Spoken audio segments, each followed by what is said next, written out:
ভিডিওটা সম্পূর্ণ দেখবে, তাহলে বুঝতে পারবে জিনিসটা কী হলো। বাচ্চারা এগুলো খাওয়ার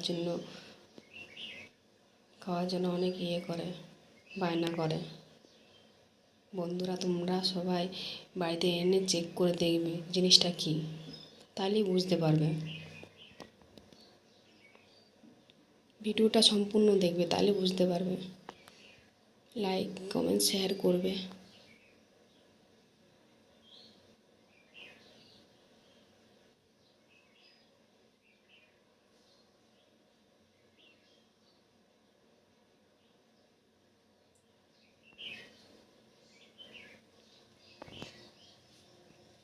বেশি বেশি করে শেয়ার করবে।